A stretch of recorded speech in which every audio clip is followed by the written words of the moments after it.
Good afternoon, everybody. Welcome to the closing session of the RBCC's online Russia Talk. For those of you who don't know me, I'm chairman of the board of directors of the Russo-British Chamber of Commerce, and my name is Roger Munnings.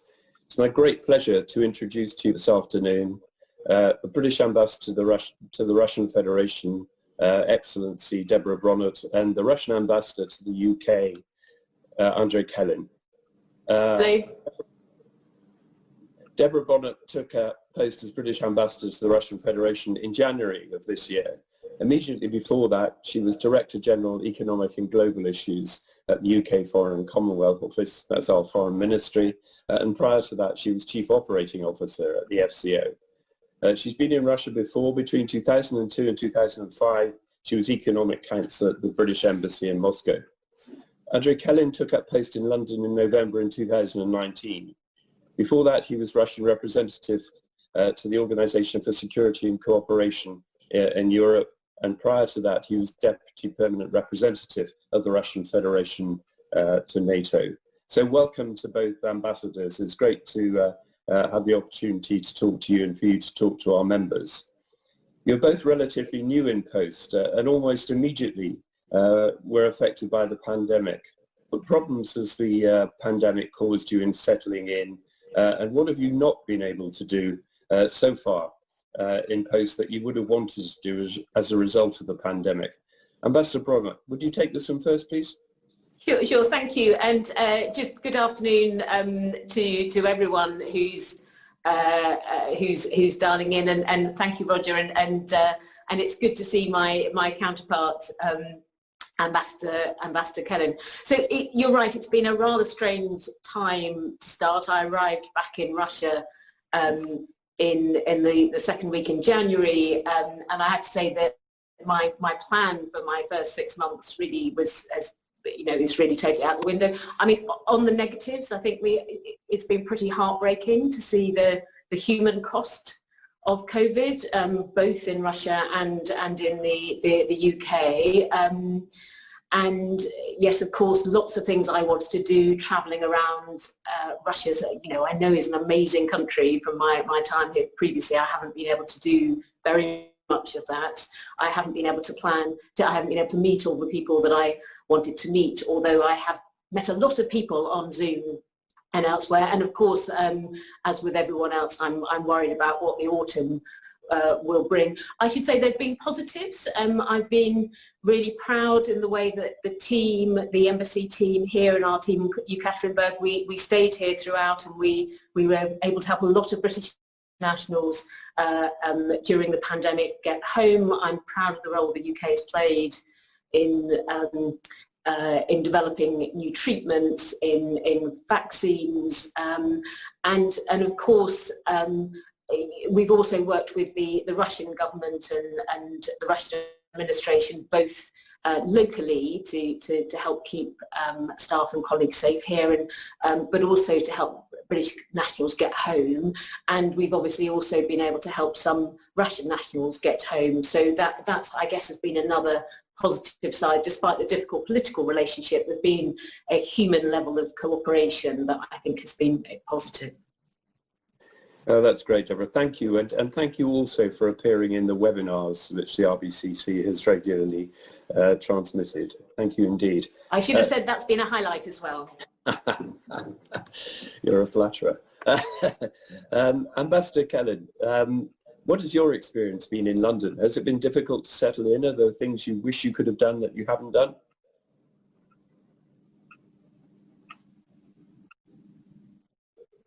This is a very broad issue in question, but thank you very much for giving me the floor, because I've been really observing today's forum very, very keenly. Particularly, it is vital because on Monday, Minister Lavrov is meeting with the European Association of European Businesses, which is almost the same thing, but with a much bigger audience coverage, which includes all of the European companies.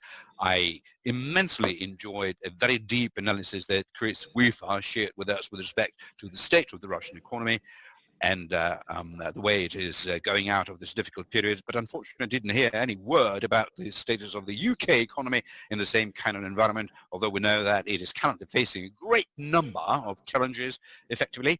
And so, as it seems to me, the UK government should have been pushing the UK business to go and work for the benefit of the UK economy in other countries, including in Russia. So in this way, on an objective basis, the situation for our countries is such that we have our bilateral interest in developing our business relationship. And that is actually what is already happening, because over the past 2 years, our trade turnover has been growing, particularly during the past 6 months. It has grown by 51%, which is quite a lot. And you can also note the accumulated investment on both sides in the UK and Russia. This is all very important. However, the political climate, and here I must say that I am not able to do anything just yet. The political climate is not a good one. It continues to worsen. Unfortunately, one also feels the sanctional sentiment strengthening.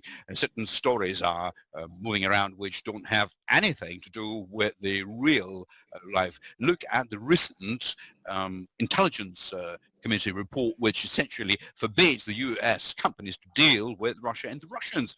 We're all looking at it with a lot of disconcerted sentiment, but our approach is totally different. We will be very happy to see the UK companies in bigger numbers and with a greater expertise come to Russia to do business with the Russian entities, and in a very adequate way we'll be hoping to see the same kind of an attitude to the Russian companies who might choose to come to UK. So you're welcome. Thank you very much, Andre. I know our members wish you stamina and commitment to improving the political environment, let me say. You mentioned British companies being welcome in Russia. One thing I'd like to confirm with both of you is that both governments welcome trade and investment between our two countries, despite the difficult politics. Andre, could you give us thoughts on that? It seems to me that this is quite simple, because you are aware that we've been continuously working over improving the conditions for the foreign companies to stay and work in Russia, and the rating doing business really points towards that. I'm not quite knowledgeable about it, but as far as I can see, we're doing everything possible in order to break the old perceptions which were in the way for the companies to establish a new and favorable environment for them. I can reiterate once again, I approximately can guess what our foreign minister is going to mention to the rest of the European companies, because we currently believe that it is absolutely necessary right now to intensify international cooperation all out between the government and the businesses. And for this particular purpose, we will be very happy, as I previously mentioned, wherever we believe it is necessary, to expand our relationship in between the businesses, the UK and Russia, exactly as in the case with Europeans, the Americans, the Chinese, for that matter, in all areas, in the first place in the area of fighting the coronavirus. Thank you very much. Deborah, would you like to comment on that? Sorry, I think I caught. So look, of course the political relationship is difficult, and I don't think I'm going to go into this call as to sort of the history and but I'm that will continue, I'm afraid, but that doesn't stop the trade relationship being important, and we've had a strong trade relationship for a very long time. Actually in 2019 we were seeing exports from the UK to Russia increasing quite sharply. I think the final figures are about 5.9 billion pounds, making Russia something like our 25th largest export market. And I think I'm right in saying in trade the other way was even stronger. So certainly that's something that we are keen to build on. It's been a tricky year, and the UK government has worked very hard to keep markets open. We've kept our borders open. And that is work that we'll continue and work on it, on working out how we can help British companies, with the RBCC and others will continue to be a big focus. And we've identified that services is a particular area where we think there's more that can be done. And I know my trade team are working hard, particularly looking ahead, I think, to 2021, we've got a lot of uncertainties, I think, this autumn because the pandemic is still, unfortunately, definitely with us this year. But looking ahead to 2021, thinking about what more can we do? Are there barriers we can remove? How can we support companies to do more business in Russia? Thank you. Thank you very much. It is important to our members to know that both governments are supportive of increasing trade and investment between the two countries, of course. I know that from personal experience. So thank you both for commenting on it.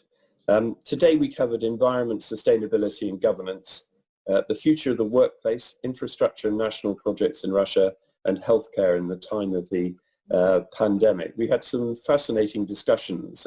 Let's just start with national projects. And President Putin last year, when he met with a group of businessmen, was absolutely clear that there were significant opportunities, a large slice of national projects expenditure which could be available to British business if it wanted to invest. What can we do more to encourage British business, to let British business know about these opportunities in Russia?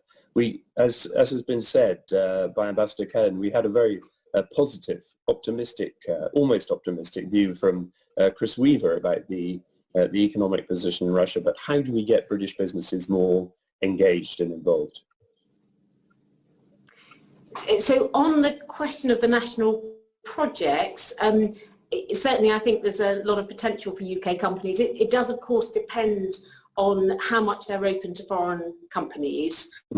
And of course, we understand the Russian government wanting to develop the Russian economy, but of course the engagement from overseas will depend on how open these projects are and on what sort of terms. I mean, I certainly think that if you'll forgive the advert, that British companies have a lot to offer, and I hope that the Russian government will help us help British companies really bring the skills and expertise that they can to make these projects even better and help speed up delivery of them. I mean, I think looking at them, we see health, education, science, digital economy as all areas where we think British companies in particular have a lot to offer, and UK academic institutions.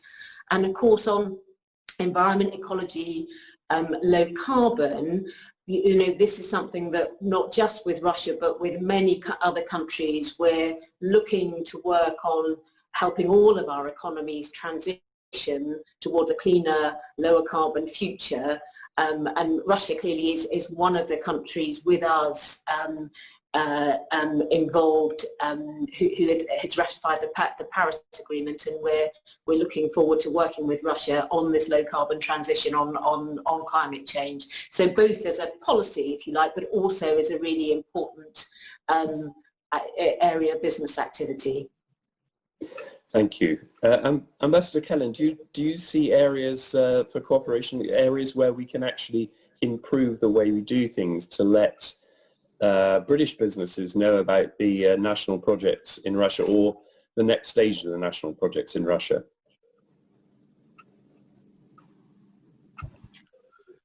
Undoubtedly, this is a very good issue, because the project that we have had formulated, there are 13 national infrastructure specifically projects. They're very capital intensive and size intensive, and they themselves do call for international cooperation, but these are the national projects as such, and respectively they require not only the involvement on from the businesses, but also the government itself. But for that purpose we would need to reset our dialogue with the UK government, because in the past we used to have a joint energy committee, we used to have the intergovernmental commission which was looking into all these matters, and I do believe that in the new environment that the UK has to face because of the Brexit, it does entail a whole number of treaties which are essential for the Britain to enter into new treaties with the EU, with America, with Australia, with Japan.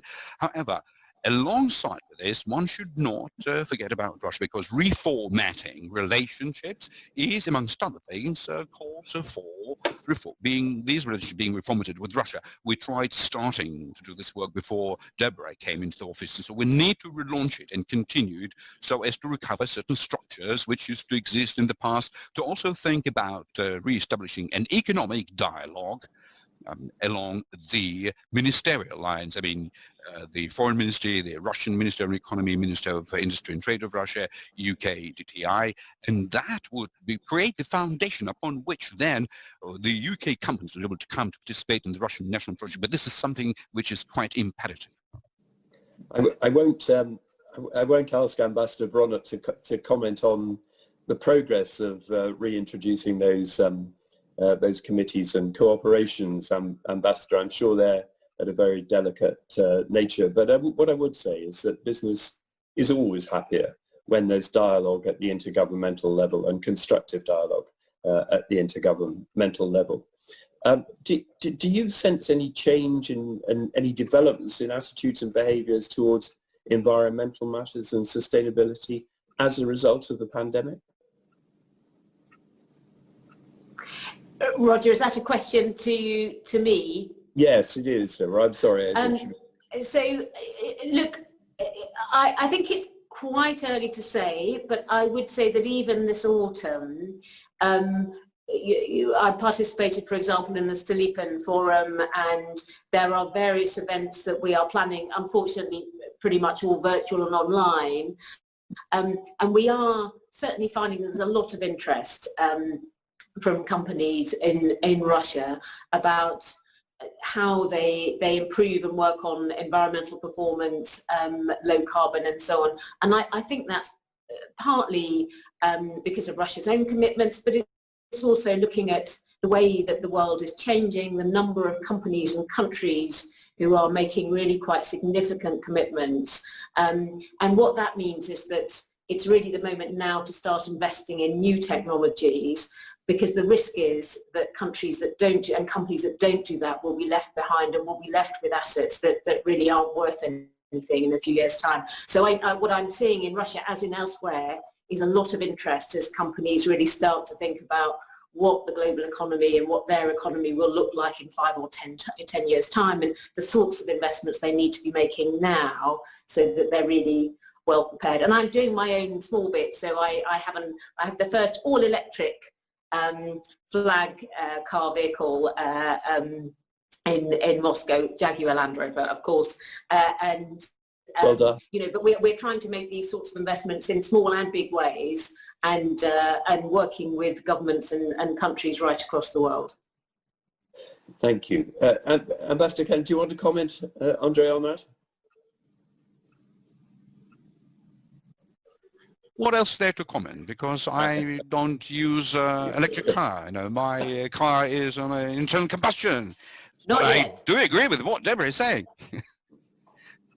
I'm not on a good footing with electricity, as you might understand. But in terms of the necessity to monitor the trends and be in line with the recent developments, I believe this was our first session in the morning, and very important conclusions one can arrive at, meaning that Russia is embracing the ESG culture and social corporate responsibility in terms of the community where we operate. And that was one of the most important conclusions in one of the previous panels, particularly that the corporate executives that we saw confirmed that this is the global trend that they very much follow, exactly like in the case of the BP and other companies.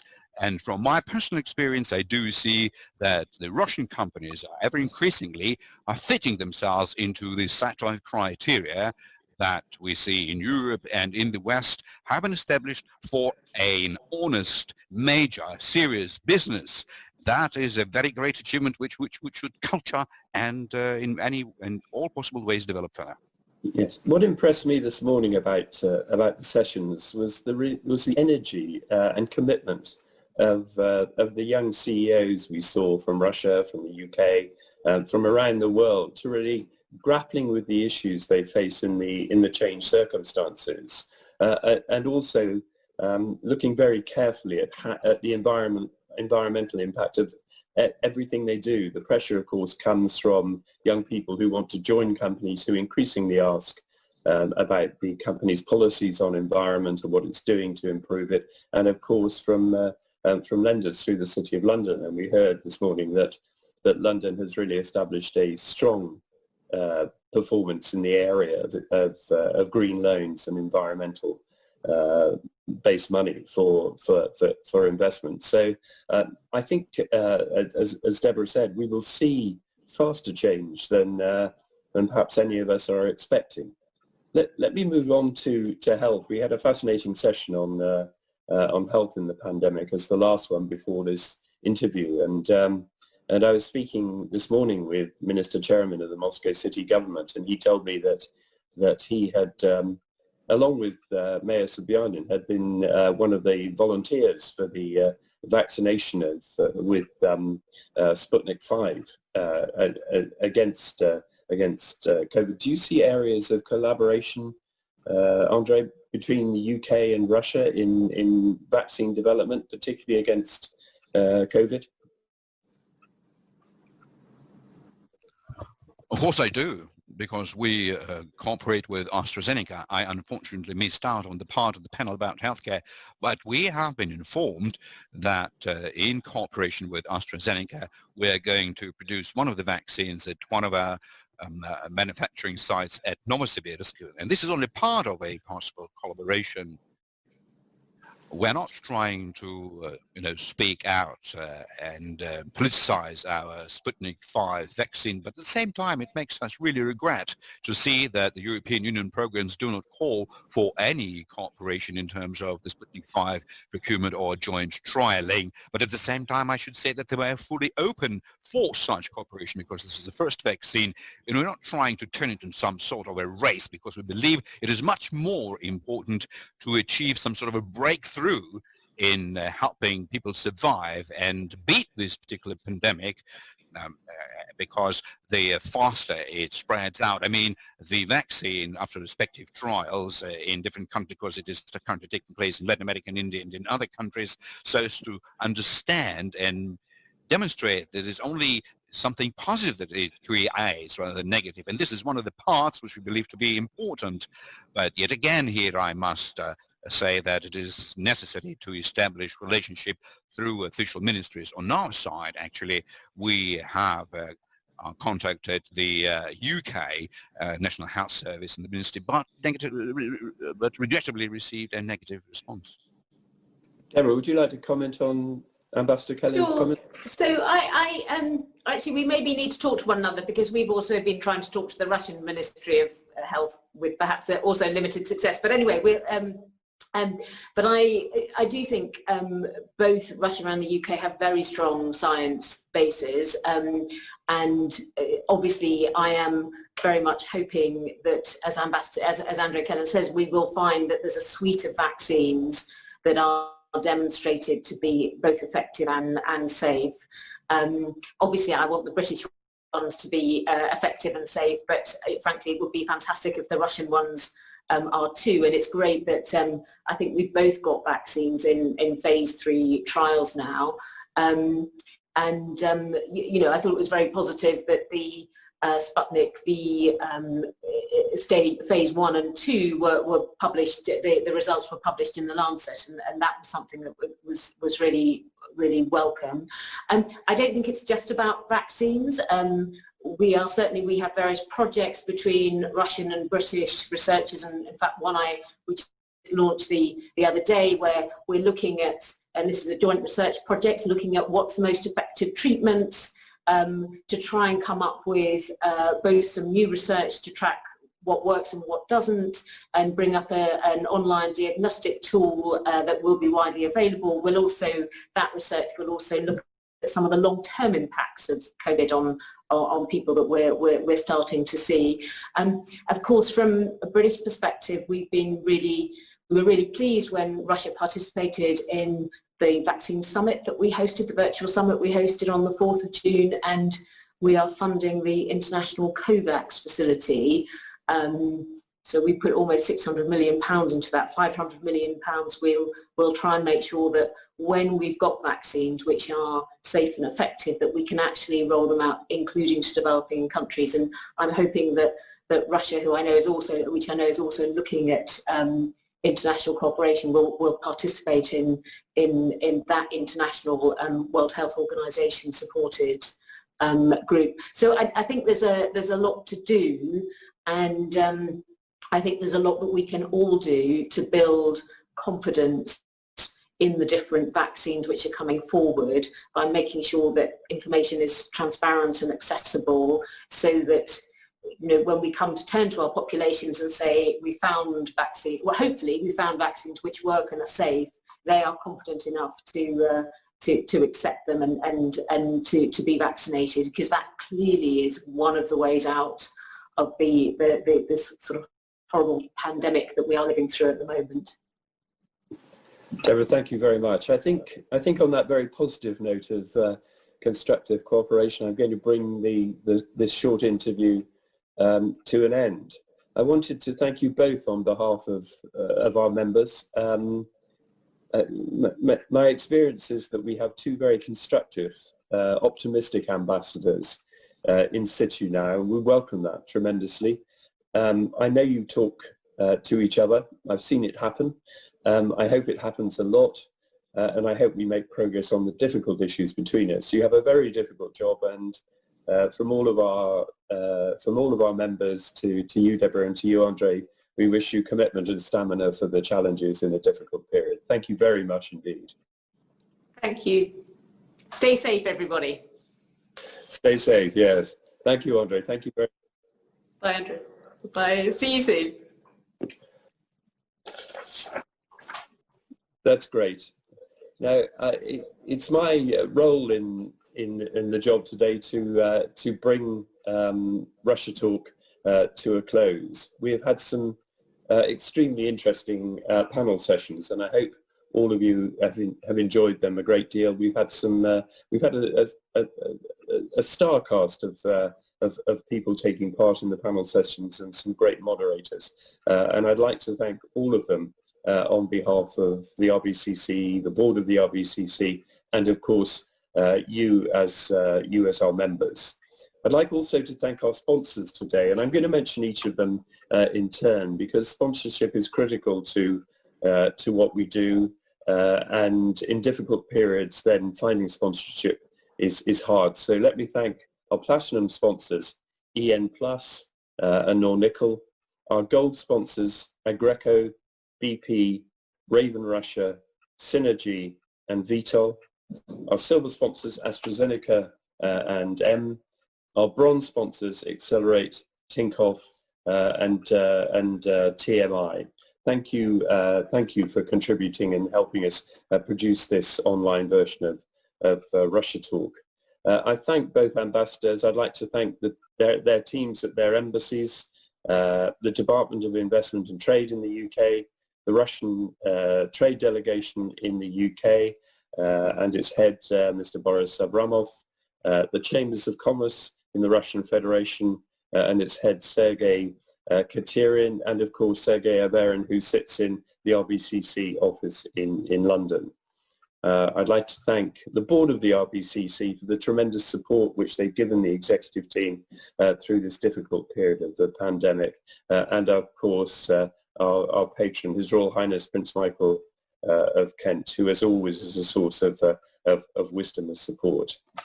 I'd like to thank our executive teams led by Alf Torrance. Alf is now based in Moscow, as most of you know. Louis Green in London and James Lee. James, a particular thank you for making the technical aspects of what we've been doing work, and to Olga Pechurina and Maria Sarkisova in Moscow. And lastly, I'd like to thank each and every one of you for taking part with us today in RussiaTALK. We miss our networking. I wish I was talking to you face to face, but as we can't do that at the moment, this is, I think, as good as it gets. So thank you all very much indeed. Stay safe, goodbye, and see you before too long, I hope. Bye-bye.